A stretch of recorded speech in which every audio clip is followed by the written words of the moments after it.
So, hi everyone. So, karon mag-present ko.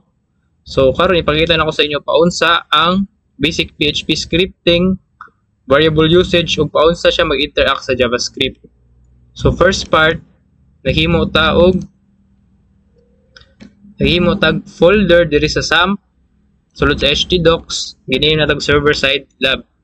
So, sa sulod ana, nagbutang tag index.php. So, first,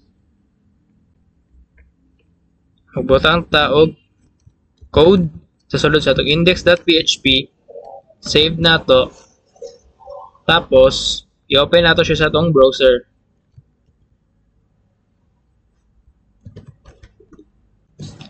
So kato na naggawas, so ga-display siya og welcome to my first PHP script. So makita nato diri ang PHP na nag-execute sa server.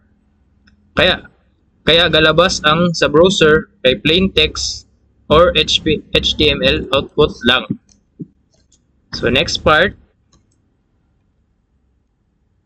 kini na code, i-save na to, tapos reload. So there is a next part, ina-modify na tong index.php para magamit ng variables tulad sa name, age, ug student status. So diri ni gawas, refresh na to sa itong browser ni gawas na siya ang user information. So diri makita nimo kung paun sa ga-handle og data types ang PHP tulad sa string, number, ug boolean. Kaya na siya. So next part is kani paste na to ang code. So dire next nag-add na tag JavaScript sa page para ipakita kung paun sa ga-interact ang server side code or ang PHP sa client side code or JavaScript. So ato sa tong i-refresh na to. And na save. So dire saves PHP sa ang unang garan bago i-load ang page.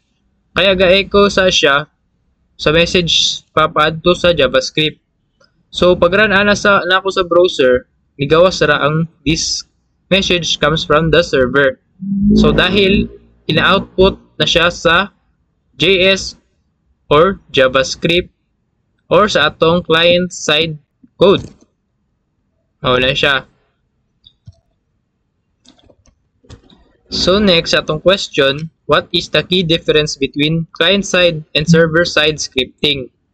So ang answer ana, ang server side scripting katulad sa atong PHP kay gadagan siya sa server bago ipadala ang result sa ato ang browser. So samantala sa ato ang client side scripting kaya sa JavaScript kay ga-run siya sa browser mismo. Sa iyahang user. So next question na to is, why is PHP executed before JavaScript in the example? So ang PHP ang PHP first garan sa siya kay bahagi siya sa server side processing.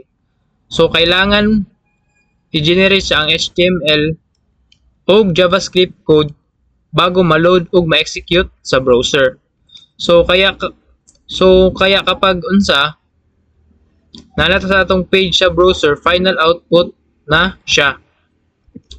So next question is, what would happen if Apache or the PHP server is turned off? So pag i-turn off nato na siya, kapag naka-off atong Apache plus direct, i-on nato sa atong SAMP, i-on man nato kaya siya so first kapag i-off nato na siya, dili mag-run atong PHP files.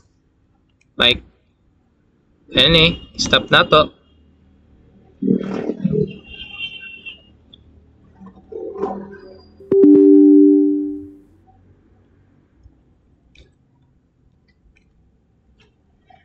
Dili siya mag-run, di ba?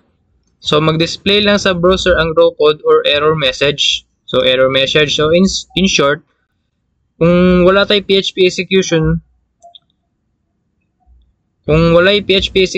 wala pod garan ang atuang server. So, maura to.